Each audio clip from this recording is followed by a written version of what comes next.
Hey everyone, welcome to another daily cinephile vlog. Today we're talking about the newest Netflix release. This one is simply titled Lift. It's directed by F. Gary Gray, who it seems that he's been thrown in director's jail as of recently because of the flop that was Men in Black International. It's too bad because he did the critically acclaimed Straight Outta Compton, and then he followed that up with one of the highest grossing films of all time, The Fate of the Furious. So I think it's really too bad that because of one flop, it seems like he's mostly disappeared. But he's back now releasing a film on Netflix with Kevin Hart. Kevin Hart plays Cyrus, someone who steals art, and along with his team, they are nearly caught by Interpol, but instead of just throwing him in jail, they actually use this team to steal gold bricks off of a plane.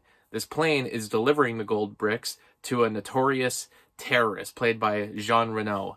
If the movie's plot sounds familiar involving gold bricks and the heist, that's because F. Gary Gray has already directed a similar film, The Italian Job. And I couldn't help but keep thinking of that movie while watching this. It's also too bad because I just don't find that this heist is nearly as interesting or well done as the other film, Italian Job, from over 20 years ago. The biggest thing that like every heist movie needs is a good group of characters who are eccentric, all different, all really playing to the actor's strengths, and then the idea of doing the heist itself. You need to do something kind of inventive, kind of surprise the audience. This movie has a bit of a twist in it, but it's really not all that surprising. I think the issue is that when you're in a plane, you're kind of confined to one space, and if you don't do much with that type of story, if you just keep it to doing a very simple heist, it's just not going to end up being that interesting. There's not much for action to be seen here. There's a fight on the plane, but besides that, the action is almost non-existent. In fact, the opening heist is a little more interesting. They're stealing an NFT. I know, NFTs. There's even a line in this movie about, like, some people say NFT is, that they're a fading fad. It's like, oh, they literally are a fading fad. I don't know when they wrote this movie, but already it's been probably a year since I've heard anyone seriously talk about NFTs. So, I mean, that concept's already a little old, but the idea of stealing an NFT, they actually find a very interesting way of doing it. They have Jacob Batalon. He shows up only as this creator of the NFT. They kidnap him, and that's a way to drive up the price of this NFT, which they then sell, and they split the profits with him. The opening heist is a little bit interesting because Kevin Hart's character proclaims that an NFT's never been stolen. Well, that's not necessarily true because if you just pay attention to anything about crypto, yes, NFTs have been stolen before by simply cracking the code. It's been done. You could just get the password and steal an NFT. I believe Justin Bieber's NFT was stolen. So this has actually been done.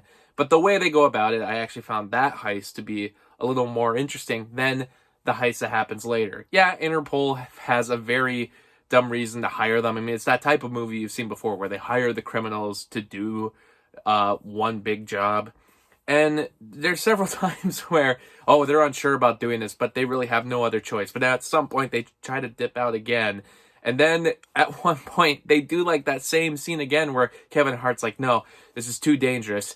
You all have to stay away from this job. It's got to be me. It's only going to be me. And they're like, we're a team. We're all in this together. And it's like, why are you even doing this right now? None of you can dip out. Otherwise, Interpol is going to throw you in prison. Like, it's already too late. We've already been over this. Why are we doing this kind of scene over and over again? And also, it's like, oh, it's because this job is too dangerous. This terrorist, like, he's causing ecological disasters. He's flooding cities. It's like, well, you already knew it was dangerous. Like, this isn't new.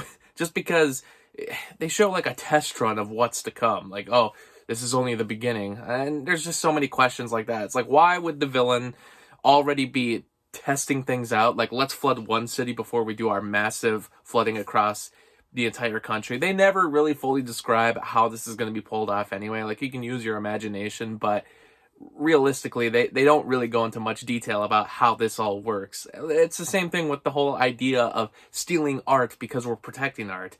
They try to make Kevin Hart into this very serious, caring type of person who is taking his time and risking his life in prison because he's trying to save art.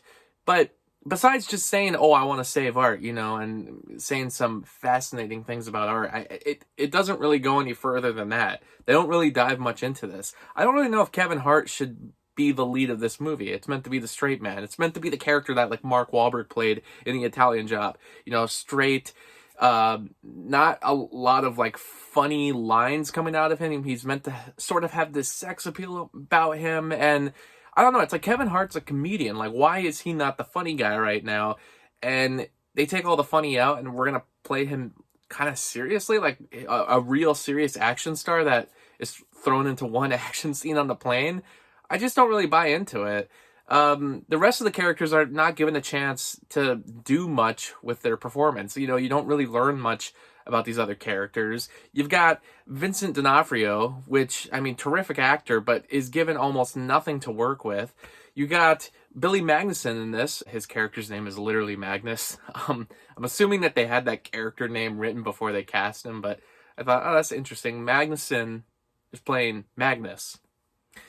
But he's maybe the funniest of the bunch. But again, just not given a whole lot to work with. This movie is predictable from the beginning to end, and once they get on the plane, there's just not a lot of tension going on. It's one of those movies where there's people in the background and there's like a very serious situation going on. I mean, this plane essentially has a crash landing, and you just don't really see the reaction of everybody else on this plane. It's like, where is everybody? Move the characters onto a different plane, and then we just forget about this other plane. Nothing to be on the edge of your seat about. Like, you're not really worried about anything while watching this. As a heist movie, I think it kind of fails. As an action movie, it fails. It's not a very funny movie. It's watchable as a big budget blockbuster made for Netflix. It wasn't an ugly film to watch, but still not one that I really want to return to. And you've seen better heist movies. You don't need to see this one. I gave it 2 out of 5 stars just because, like I said, Billy Madison saves a lot for this movie. Kevin Hart, using him as a straight man, I just don't understand that. Thanks for watching.